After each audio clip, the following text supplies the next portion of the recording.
I love to cook at home, and having good kitchenware makes all the difference in the world.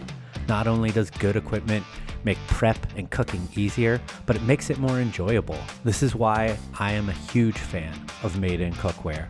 Their wide range of cookware, from pots and pans to knives and flatware and even glassware, are designed to be professional quality for right in your home. I myself have over a dozen pieces from Made in, including pots, pans, pizza steel, knives, and a beer glass. Yeah, beer glassware. They have that all. Take your cooking to the next level by upgrading your cookware by going to unitedwedrink.com/madein. That's MADEIN. Find out why pros like Grant Achatz, Sean Brock, Nancy Silverton, and Eric Repair trust Made In. Go to unitedwedrink.com/madein and upgrade your kitchen and cooking today. The opinions and statements in this podcast do not represent those of the host's employers, co-workers, family, or imaginary friends. Now enjoy the show. Happy hour? More like amateur hour. Welcome to United We Drink.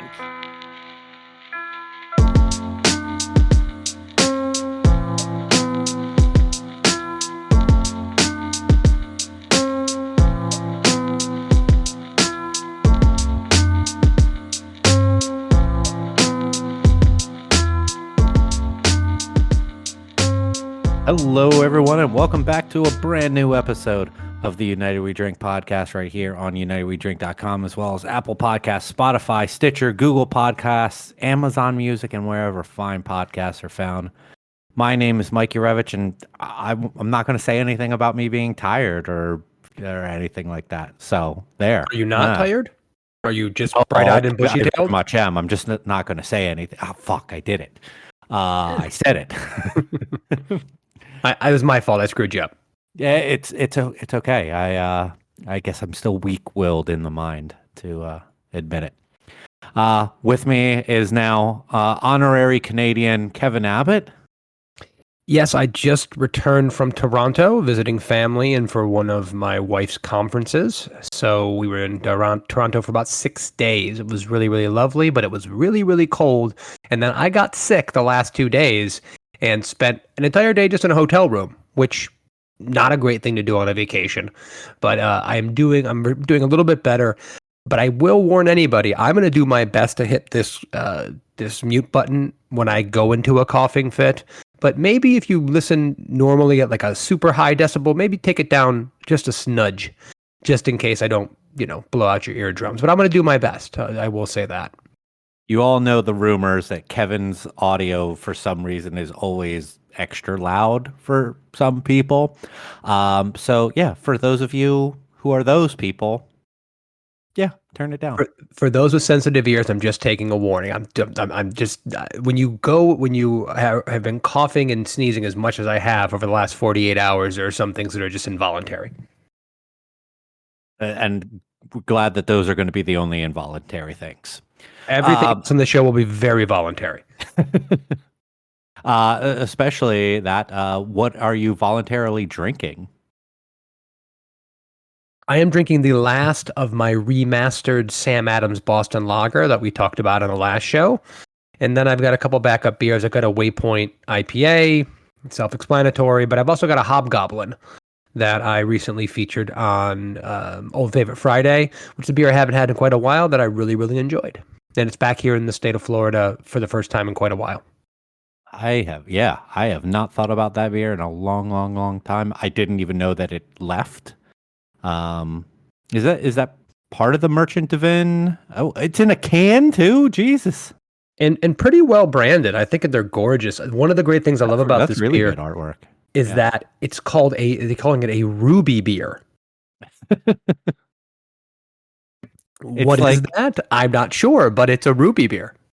There's been over the last few years a lot of American breweries doing English style beers and just calling them pub ales, which is not an actual style of beer, but they have found that it actually works better on sales for them than ESB does. When I was up north, I had several several different beers before I got sick. I tried to try as many things as I could. I didn't get a chance to visit any breweries, but every restaurant I went to, I tried to drink something local. And there was a beer that I tried that was listed as an amber ale, an ESB, a bitter, and there was 4 different things I found it as being listed as online. Trying to find the beer, and I just thought it was so interesting. The lengths will go to try to get people to drink our beer, and it was really good. It was actually one of the best beers that I had the entire time I was up there. And it was one of the lowest rated beers that I had on Untappd, go figure. But it was really, really good. But it was one of those things that I'm sure they were going, man, this beer's amazing and no one drinks it. What do we have to call this thing to get people to actually order one? It was very interesting. English pub style IPA. I'm making a new thing right here. Just throw IPA in there. Yeah, amber IPA, a low hop amber IPA. That's bitter. All right, bitter in name. I'm not drinking anything of alcohol tonight because we are recording on a Monday, and I do not drink on Mondays. I don't drink on Tuesdays, so I just have a lemon spindrift that I am partaking in this evening. So Kevin, before you went on your vacation, you sent me an idea for an episode, and this is the one that we're going to do. And I was thrilled when I saw this idea because I actually can't believe that this isn't something that we've talked about as an official topic here before. And without beating around the bush too much more, you wanted to talk about activism in beer and breweries making kind of like political or social stances on issues. And I think that this is fantastic because it's very relevant, and not just in our social political climate of shit show world that we live in, but also a couple episodes ago we had Sam on from Savage Life talking about the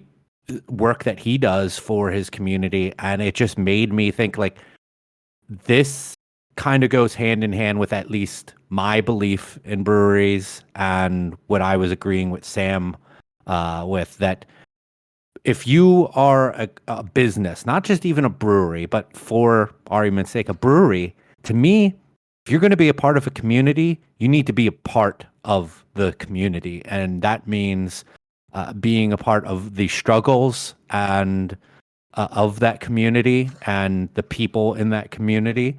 And I think that you need to be a voice when it comes to these things, because you typically have a much bigger, I guess, audience than just the person around the corner from you. So I just want to go off by starting and saying that I think that this is a very important thing that breweries should do if you want to be an important part of your community. I know not everyone is going to do this, but to me, this is a given to me.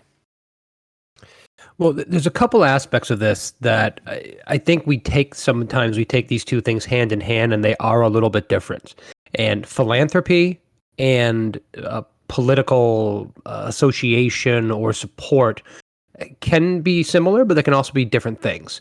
So, for instance, when Barrel of Monks does a beer every year to support making strides against breast cancer, that's not really making a political statement in any way or a social statement. That's saying that Barrel of Monks wants to support a particular local charity that is getting into your community, and that is philanthropy. And that's wonderful, right? Well, I mean, I'm just said my own thing is wonderful. When people do that, it's wonderful. When Sam does that at Savage Life, it's wonderful. And then you have the political stance that can be taken. For instance, one of the reasons why I wanted to do this topic was that Bell's Brewing, they're very vocal about their support for the LGBTQ plus community. And they put out, they do this often, but this is just one of the Instagram posts that I saw of a bunch of Bell's employees carrying pride flags. and saying that they are supporting a House bill, I believe, and I might be butchering this a little bit, but it was basically supporting legislation in their home state of Michigan that will protect people in that community. That is not necessarily direct philanthropy towards that. I'm not saying they don't support it in other ways, but that is just making a statement, right? That's making a statement about their political affiliation, a social aspect, and those can deviate. Those can be very similar. So we've talked a lot about philanthropy, especially on the Sam episode, and we can talk about philanthropy to the cows come home.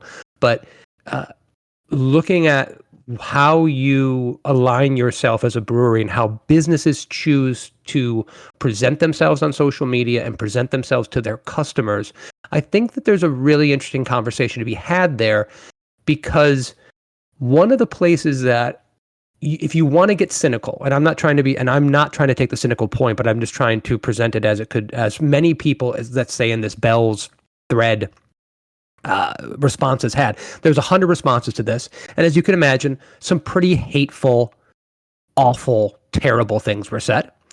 There was a lot of support, but there was more negative responses about shoving your political beliefs in my face and shoving this in my all this kind of stuff. There is a cynical view that this is posturing, that this is virtue signaling, that this is it's not helpful. It is basically just trying to say, look at us, look how good we are, that we are supporting this cause. And I think that depending on the business, I'm not just talking about breweries, that things can tip over into feeling that way for a lot of the people that are seeing that message. So I guess what I wanted to start off in saying is that you believe strongly that people should be using their power for philanthropy, that they should be engaging the community. I haven't asked you about the political aspect of it, but do you believe that that breweries should be taking a stance on, say, I'll take a step back. In Florida right now, we have a lot of anti-trans and anti-gay legislation going through. I mean, a terrible amount. My personal belief on this has been stated on this podcast 20 times.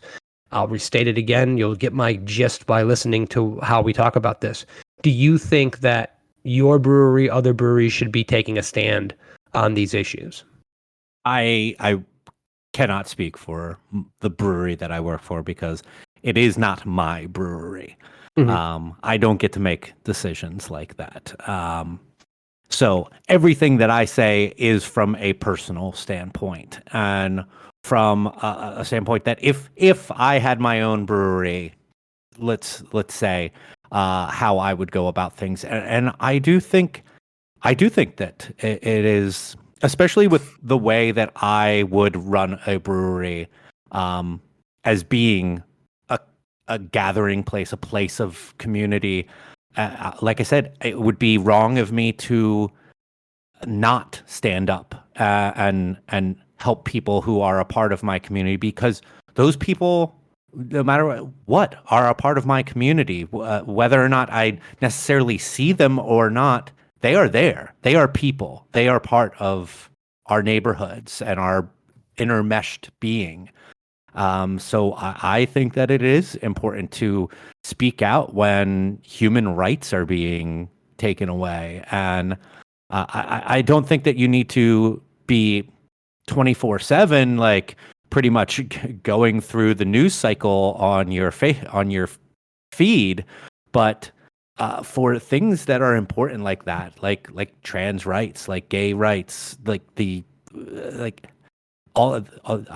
you didn't mention it, but all the anti-Semitic stuff that's been going on in South Florida as of late, as well, hate speech and shit. Like, you have to stand up for your community and your people. I mean, yes, you could donate monetarily to causes that are beneficial to that, and yes, money goes a long way. But I think that stating who you are and where you stand on these things to help amplify the voice is important. You can call it virtue signaling if you want to. It's fucking wrong. It possibly is for some people.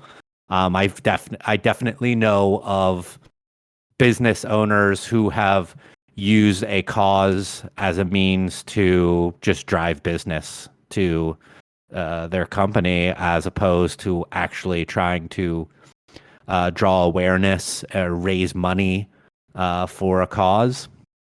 But I'm not that person. So, I mean, I think that it's very important for companies to do, especially, you know what? If we're going to say that companies are people, then they should get to say whatever the fuck they want about what's going on. So the people who are like, stay in your lane or just stick to beer. Hey, sorry, your side is the ones who really gave companies the ability to be people. So let them be people. I mean, these are great arguments for basically being yourself and speaking of who you are and who your company is, showing your heart, right? Most of the people we're talking about in our business are not owned by a corporate conglomerate.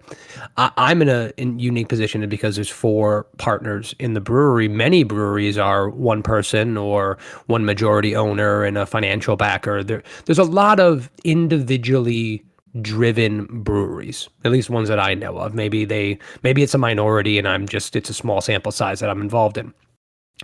But because of that, it is, even though our beer might be on the shelves at a grocery store, we're very much mom and pop places. We function more like your local Italian restaurant run by a family in a lot of ways than we do some kind of, corporate entity or what have you. You're not Olive Garden?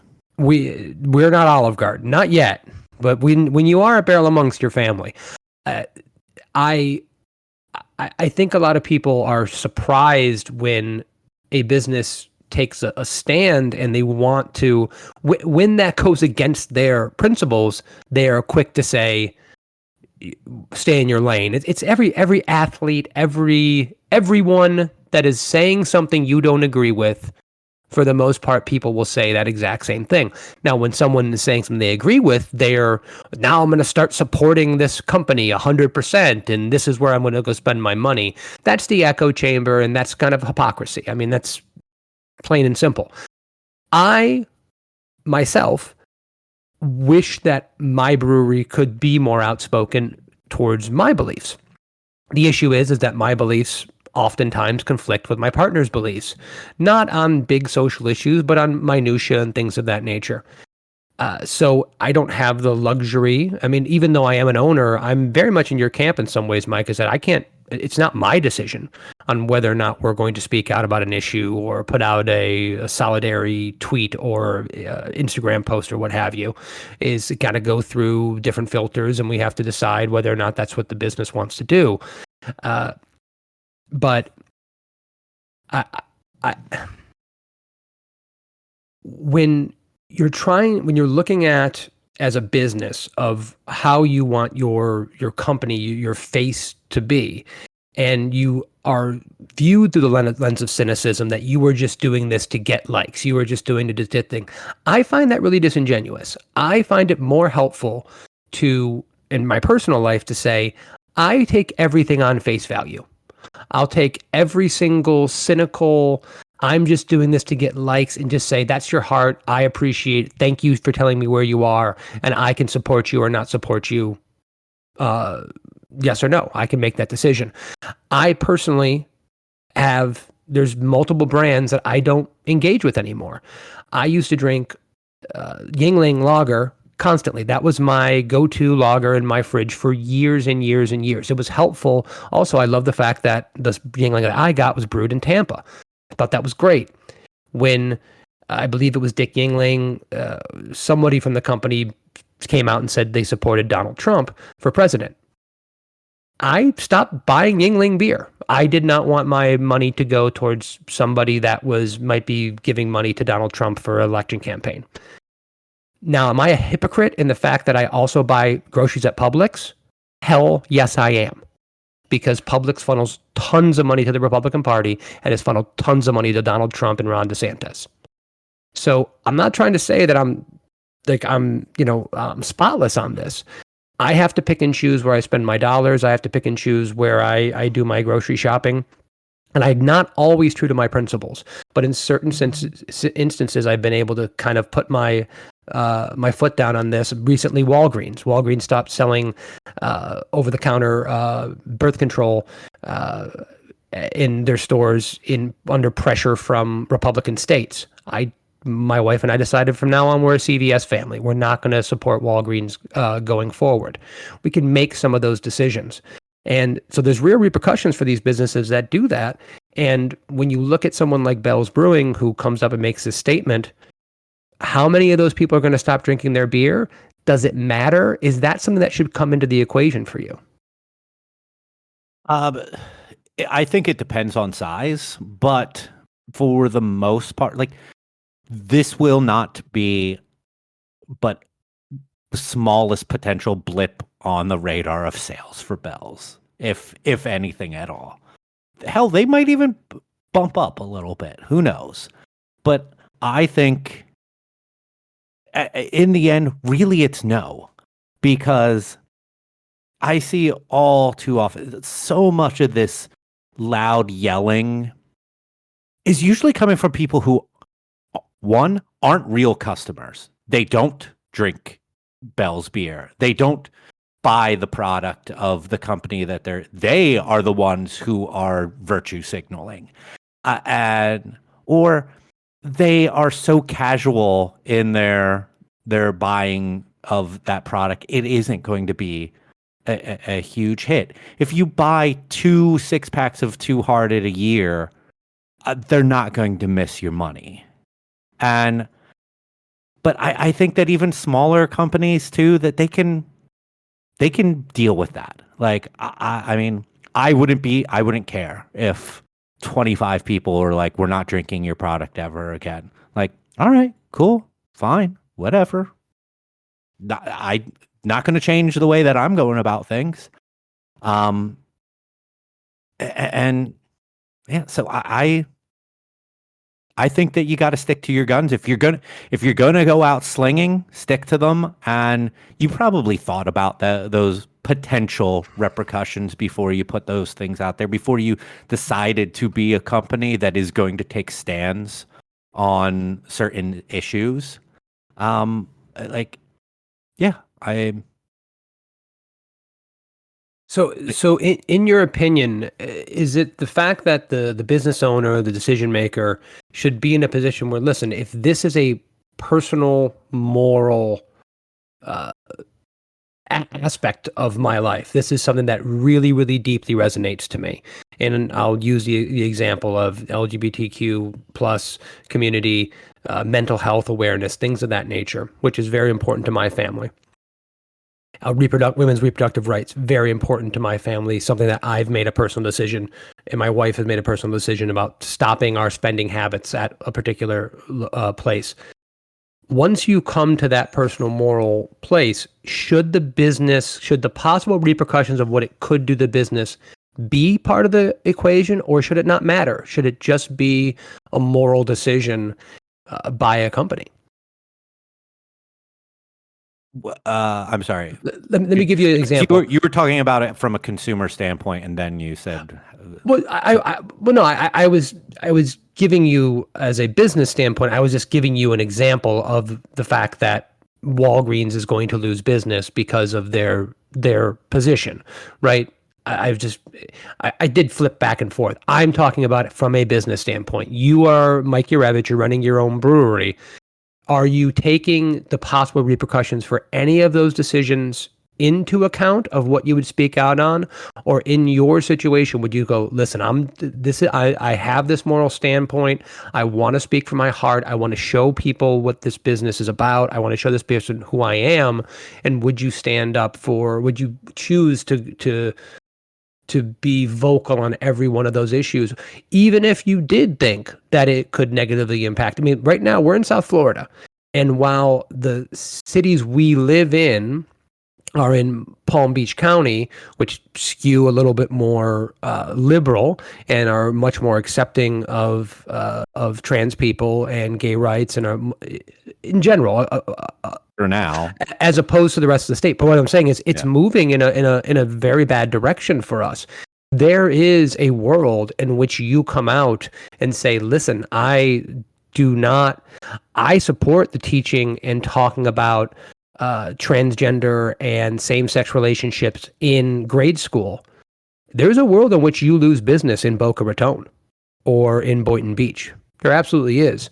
What I'm saying is if you thought you would lose business and it might hurt the bottom line and you might have to lay off an employee, if that was that kind of conversation, is it a pure moral stance or can there be that kind of calculation and that kind of question in your mind?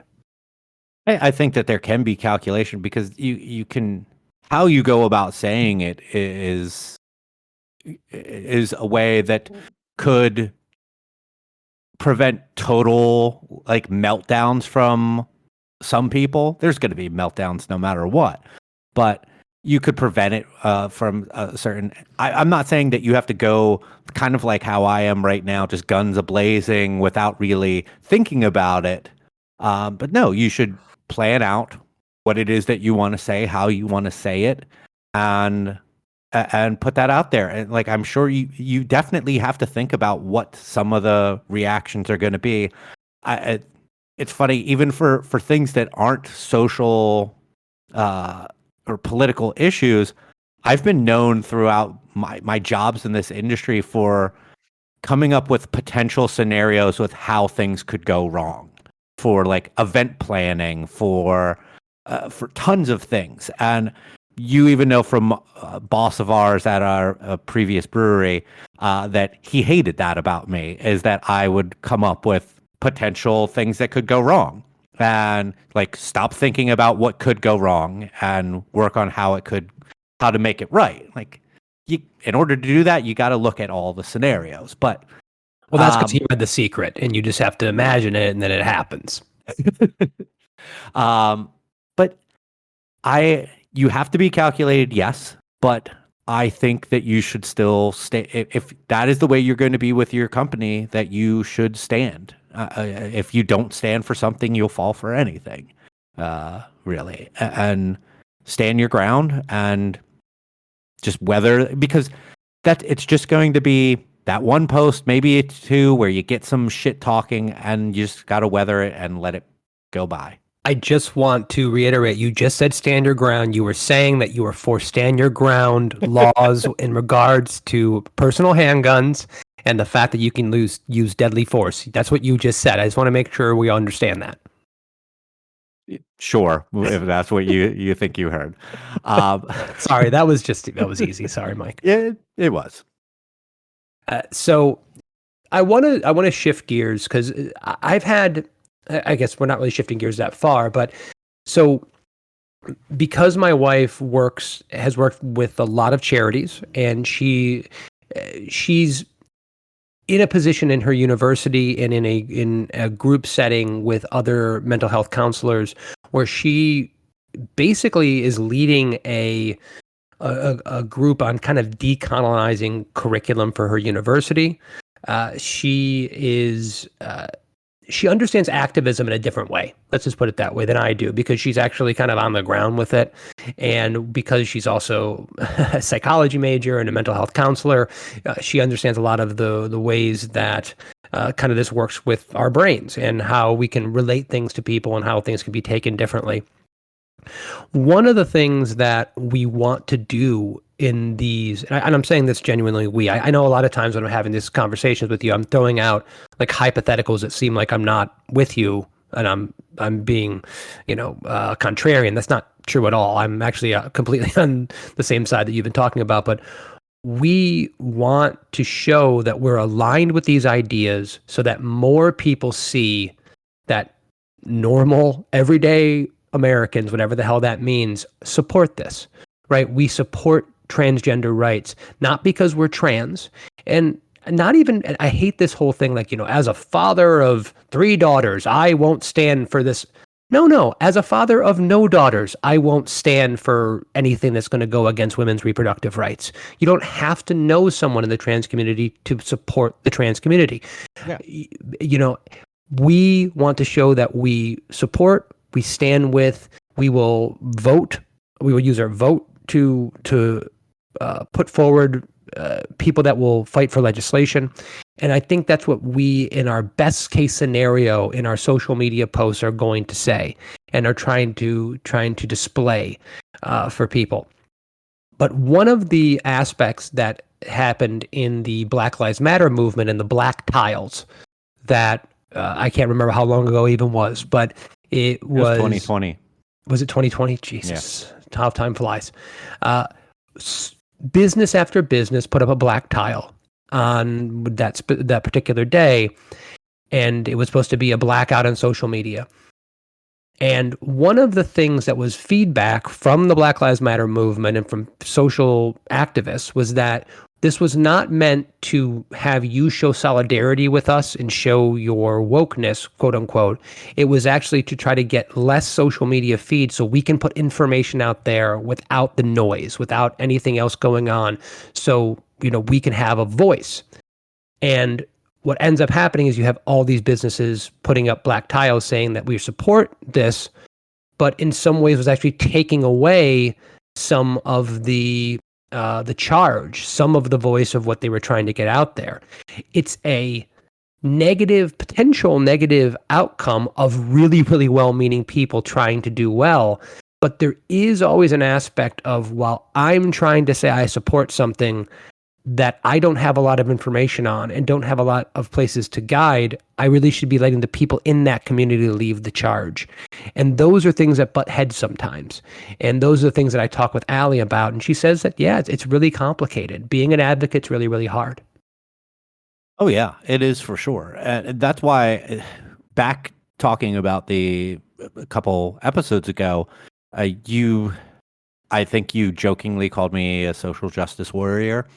And I took offense to that because I am not a very outspoken person on social media about political and social stances. I certainly say things here and there, but it's not my gimmick. And I use that term gimmick kind of loosely because there are people out there who have the best intentions in mind, but are so terrible at really helping, is that it is just they have created a gimmick for themselves as being a social justice warrior. It's just they create way more noise than they are creating a clear channel of the message. And yeah, that is, and I think I might have muttered, I don't know if I said it on air or whatnot, but I tend to like to do my support with my wallet and donate to charities and donate to causes.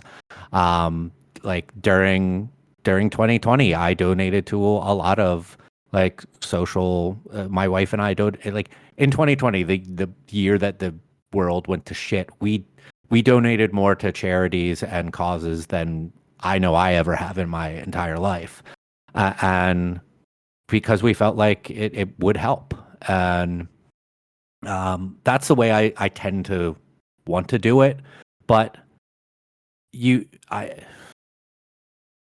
I pick and choose when to say things because, I don't want to come across as someone who doesn't know and is trying to be a supporter, but is just being noisy, obnoxious, and not helpful to the cause. Because like you said earlier, I don't know everything about every cause. I try to educate myself to the best that I can. And I don't even necessarily have a direct connection to the cause. I don't know someone or am not related to someone, but I do believe that they are important causes. So that's why, to me, sometimes just throwing $50 towards one of a cause for that is more beneficial than me tweeting out something that I might not necessarily know all the information about or the tone. Well, and that's where this crosses over with philanthropy, right? So for my business and to call out my own thing, we could easily donate our money to Making Strides every year and never tell anyone that we're supporting them, right? Yeah. We could just cut a check if we chose to. We do use it as marketing. And there is absolutely some self-serving aspect of it. There's also a more philanthropic aspect of the fact that you hope that by announcing that you will raise more money because people will say, oh, I know that they're doing this, so I will purchase more of that, or I will choose to make my purchase with your business instead of another business, and that will raise more money. Yeah. Right. So there is a self-serving aspect to all of this. I remember, and I might have mentioned this before on the show, years ago, Stephanie McMahon, who was then an executive for the WWE, said that philanthropy was the new marketing, and how cynical and awful that sounds. But there is a benefit to that. And if more people are doing philanthropy for marketing, there's more money going to charities. So even if it is a little self-serving, it still drives money to places that it otherwise wouldn't go. There doesn't necessarily have to be a pure heart in that. There just has to be a free flow of money and more opportunities and better outcomes for people that are, relying on that money. One aspect of this, and that kind of hit home for me. And by the way, just to go back, when I called you a social justice warrior flippantly a couple weeks ago, not to beat a dead horse, I don't consider that to be a negative term.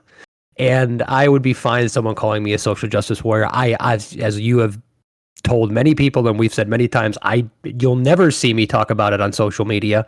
But in my personal life, I'll scream stuff on to the rooftops, and I do have very strong opinions, and I do vote with my wallet, and I consider that to be a form of activism. So that in no way was ever meant as an insult or as a flippant remark. It's because the term has been sullied.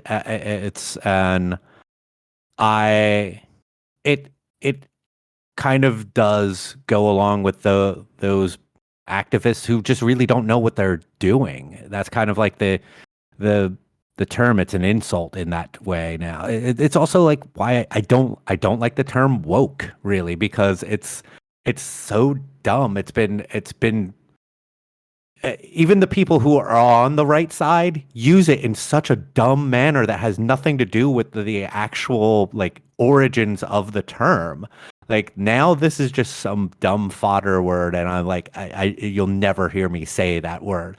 I am on the right side of what I believe where we should be with social stances, but I hate that word. Those things get corrupted and they get used and weaponized, and they become derogatory terms. Unfortunately, it's the way the language works. To go back to some of the activism things, that was a real thing that happened to my brewery. In 2021, there were mass protests in Cuba.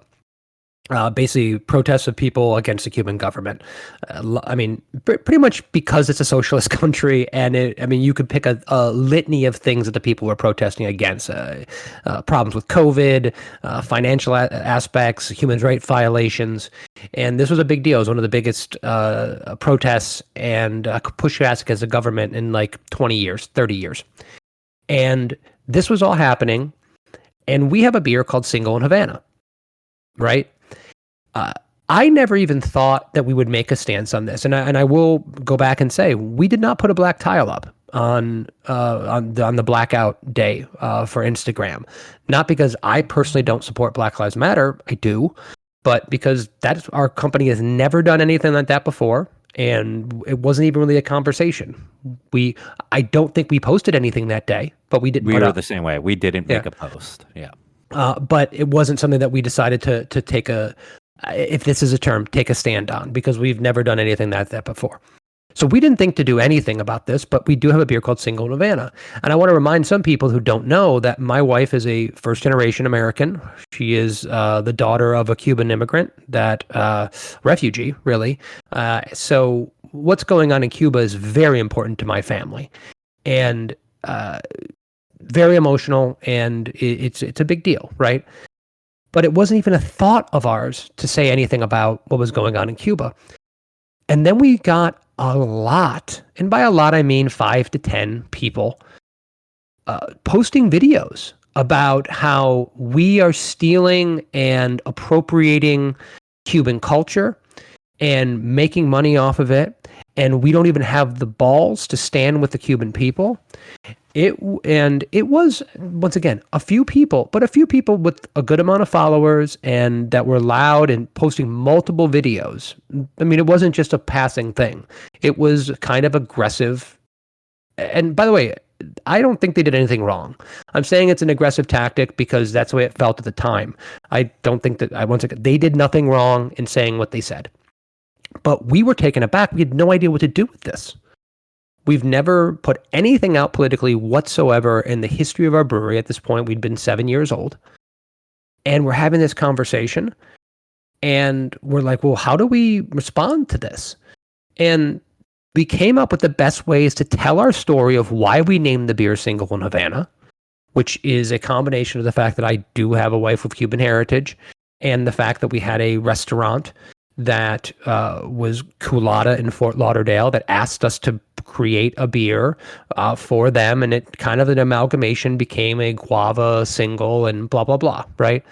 So we told the story of why we did this, and we did say, listen, we don't support the Cuban government. We do support the Cuban people. We didn't think it was appropriate. We didn't think we had any voice in this. We didn't think we had anything to say about this. But if you're asking, this is where our stance is on this. And it was the best we can do. And to the credit of the people that had made these comments, they said, thank you very much for telling us where you stand. We really appreciate it. I love your beer. I will support you in the future. And I was blown away because my cynical side would say, well, this person doesn't care. They're just going to think we're just going to placate and push this off, and it's going to be some bullshit corporate speak.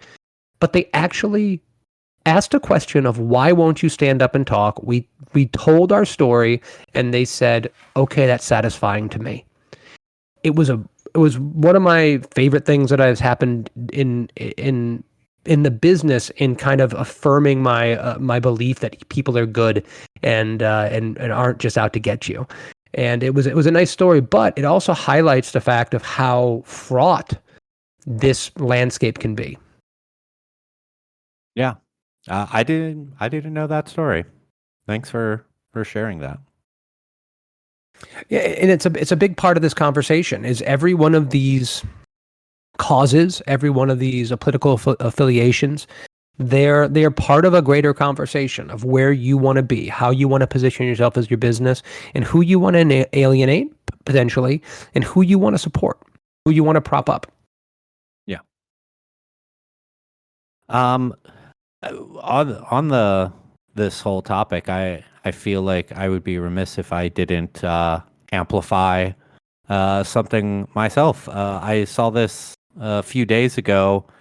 Jester King Brewing in Texas posted about a bill in the Texas Congress, SB 12, that is pretty much going to make drag shows illegal in the state. And any place that has such a thing, they host a drag bingo the last Friday of every month at their brewery. They would face a fine of $10,000 per infraction for doing said event at their space. So I wanted to put that out there. I don't live in Texas, so I can't vote, but I can definitely amplify and get the word out for possibly some folks who might be listening to this who live in Texas and aren't aware of it. So yeah, go to Jester King's Instagram and check out the post that they have about that. It was 3 days ago as of now, so it's like, well, that was the 1st or the 31st, whatever. But yeah, please do check that out. You know the funnier side of this, and I think we've touched on a good amount of these, the nuances of this subject, but it does always surprise me because I've seen this, and just to go back to the Bell's post, right? A national brand, well established, been around forever. I've seen the same things with New Belgium, for sure. Probably 2 or 3 other breweries that I could name and make a mistake on, but I don't want to do that. But I've seen a lot of breweries make posts specifically supporting gay, trans rights. And I am always the most shocked that it is not more understood that most breweries, not all, obviously, Yingling owners supported Donald Trump, but and who put a bunch of justices on the Supreme Court that outlawed abortion. So we know where that went. How shocking it is that people don't realize the craft beer industry, it's pretty liberal and really, really for rights for all people, and would, if you want to put them in the basket, right, social justice warriors. I mean, I think that if you were to analyze breweries and especially weight it to the bigger ones having a little bit more say, you've got basically a bunch of, hippie love fest people. And then people are going, well, I never knew Bell's would support gay rights. Well, have you seen their Instagram for the past 15 years? They never stopped talking about it, right? I mean, it's just bizarre to me.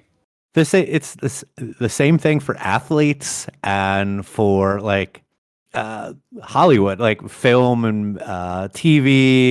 Like, people are always so shocked when someone, an athlete or a group of athletes stand up for a cause, like so many of them, and just shut up and play football. Like, I don't need you to be talking about your beliefs. And they're just so blown away that these people who they enjoy watching entertain them on TV have voices and have feelings and have it's just that are the complete opposite of them. It's so bizarrely funny. Yeah.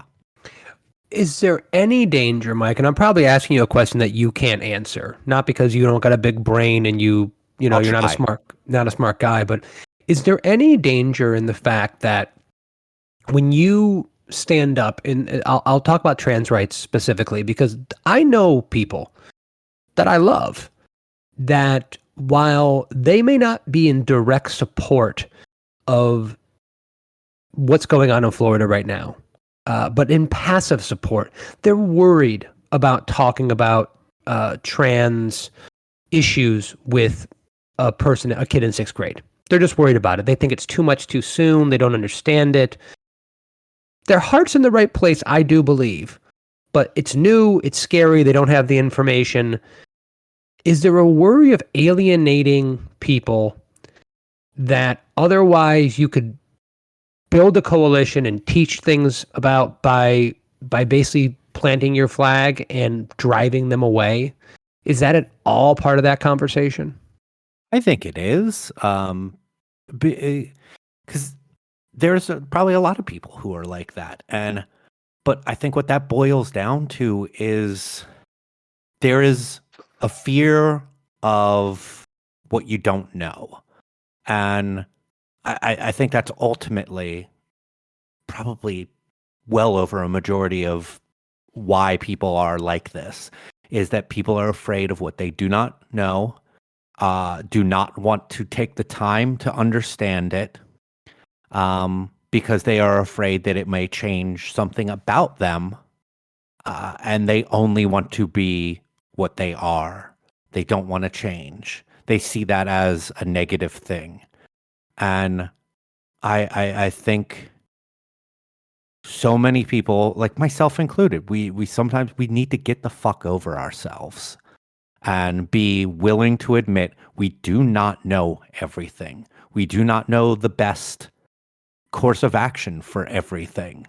When I hear so much about this parents' rights movement, yes, I there are certain things I definitely have the right to do as a parent over my children, but to say that I know best for my child about certain things is absolutely wrong. I do not know the best way to teach my kids because I am not an educator. I do not know what is best for my child's health because I am not a healthcare professional. I am willing to say I do not know and go to people who do know to help me understand more. And I don't expect to ever know everything about those things because those people spent years becoming professionals in those fields. But I rely on them to help me understand and to help me change and help me educate myself and then more people around me. So yeah, we just need to just get over our fucking selves. Say when you don't know something and understand, like a parent who is like, I don't know the best way to talk about it, so I want to support, but I don't know how to bring it up. You're saying you don't know how to, and that's okay. You can say to your kid, I don't know what the right answer to this is right now, but you know what? Let's try to find some people who can give us the right answers. And that's the starting point. Fair. I don't know is probably the most important thing I hope that my son gets from me. First of all, I don't know anything. I'm wrong 10 times before I get out of bed in the morning. But that is one thing that I think in a culture that is built on winning and a culture that is built on being the smartest guy in the room and whoever has the most money before they die wins, we lose, is the fact that we should be deferring to experts. And that really ties back in with the idea of activism. I would love to see, and if I was in complete control of the fates of Barrel of Monks, what I would like to do, or in the future, if I had a different a different project that was all on my own, was to say, listen, our brewery supports or is against, stands in opposition of this bill in the Florida legislature. We don't know enough about it. Here's a link to somebody who does. This is a cause that these people understand this. They understand where we can go to send money. This is where you can go for information. Don't listen to us. We're dopey brewers. If we're good, we make a good IPA. And really, you probably shouldn't be listening to us anyway. But if you got a bug up your ass and you're interested, listen to these people, the smart ones. They know what's going on. But if you want to see my heart, I want civil rights and I want people to be able to be themselves. I think that that's a good way of going. I mean, I think that that's a good strategy for marketing and being socially aware and open about yourself, especially if that's like kind of the shtick of your brewery, is being a tongue-in-cheek kind of like company. I also think it's not even tongue in cheek. It's just true. I don't know anything, and we just you're saying we're just dumb brewers. No. But, like I don't think I said anything that wasn't true.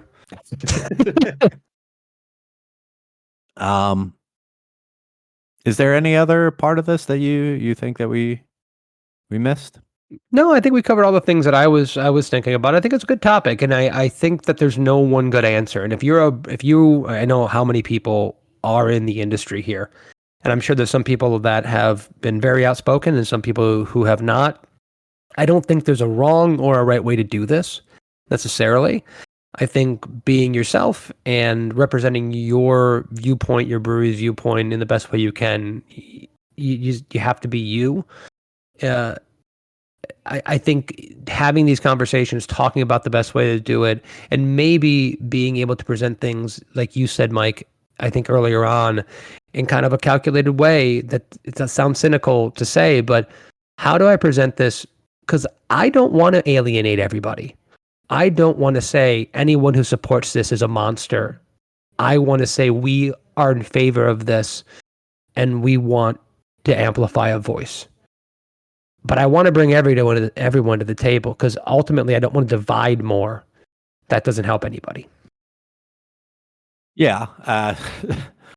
While you were saying that, I wanted to jump in, but I stopped myself because my gut reaction to that was like, I don't want to alienate anyone either, but I will if it means standing for what I believe in. Well, sure. But that's like you have to. That's my knee jerk reaction to that right away, which I probably wouldn't say without thinking about what to say. You have to be willing to shout down bad ideas. You have to be willing to do that. You know what? If you lose some customers over it, then I think that's just part of doing business. I will expand on that idea in my last call. Okay. Last calls. Yeah.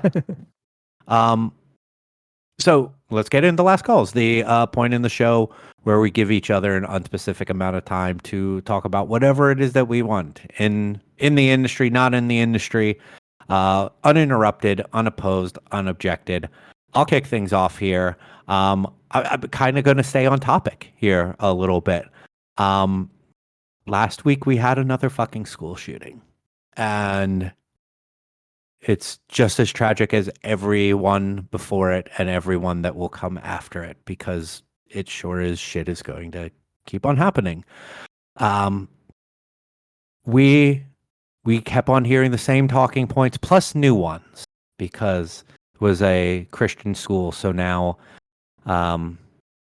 it's an attack on Christianity, and it is from a person who allegedly, I don't know, so I'm going to use the word allegedly, identified as trans. So it is the trans community attacking Christianity. Let's ignore that fucking noise, but talk about how this school had locked doors. This school had armed staff. This school had all the measures in place and followed their protocols. This school had the cops get there within minutes. So all the things that the other side is telling us we need to work on more with schools, and that will stop these things from happening, all those things were in place, and it still happened. When can we finally talk about the one thing that is still equal in all of these, and they refuse to talk about? And when can we talk about guns as being one of those items that needs to be addressed? At the minimum, we should go back to the assault weapon ban. That would cut down on it immediately. But it makes a parent very angry, very sad, very scared to see this shit keep on happening. And then you have smug Congress people from Tennessee who will admit that they're not going to do anything about it. So fuck you if you are not going to do anything about this. And when it's so fucking easy, this could be so easy to do. Kevin? Well, this is going to be an awkward transition to that. One of the things that I just mentioned a few minutes ago is trying to bring as many people to the table as possible. And while I completely echo your passion, Mike, saying a fuck you to someone who will not do something to stop death and suffering is a knee-jerk reaction that I've had a million times. I begrudge you not at all for saying that. I've used that. What I want to focus on at my best, and I'm at my best about 1.5% of the time, by the way, is to insult and attack an idea and never insult or attack a person. Ideas can be changed. People are good. People are trying to do the best that they possibly can. They are following their own moral compass, their own moral code. They believe that they are right. There are very few terrible human beings that are doing things just to watch it burn. Like nobody. Statistically, if you want to, account for a rounding error, practically zero person want to just burn the world down. Most people think that they're the protagonist in their own story. They're trying to do the best they possibly can. So when someone floods a message board with anti-trans, anti-gay stuff, they really believe morally that a business shouldn't be doing this, or they really believe morally that children are in danger from drag shows. They're wrong. They're wrong. Their ideas are wrong. Categorically, we can test it. We have psychological evidence. Every single medical association, every single governing body will tell you that we need to be supporting trans kids and giving them the care they need. This is across the board. This is not an opinion. This is the best facts we have. So they are wrong, but they are still people, and they still deserve some modicum of respect. Their beliefs just don't. So you can attack a belief, and at my best, I try to attack beliefs and not people. Then I will also lose my mind and start telling people to go fuck off, because that's the nature of humanity. It's better for comic effect. It's also lets you get out all your visceral rage.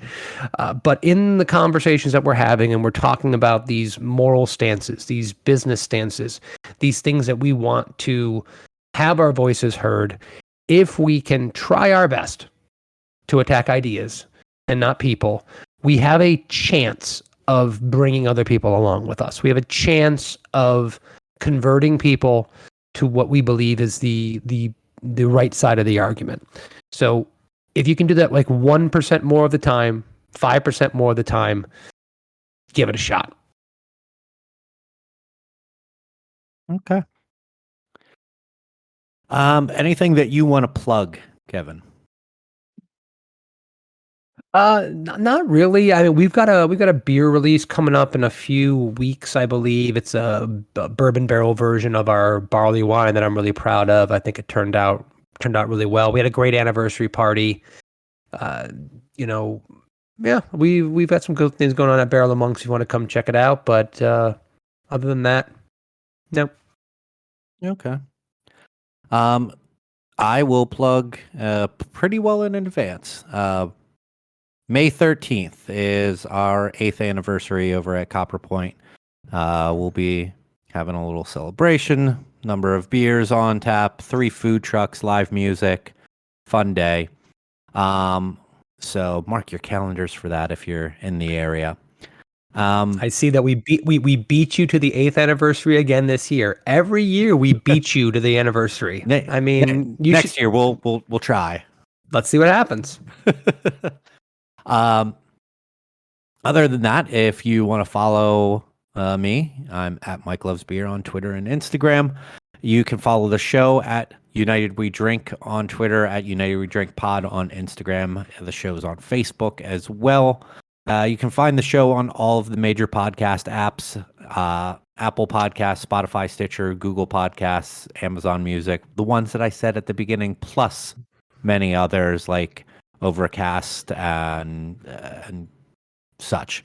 But if you want to support the show, go to our website, unitedwedrink.com, go to the Brands We Love page, and check out some of the brands that we really enjoy over there. If you go to the links on that page and buy something from them, we get a little kickback, and it helps and pays for our hosting. And that's pretty much it.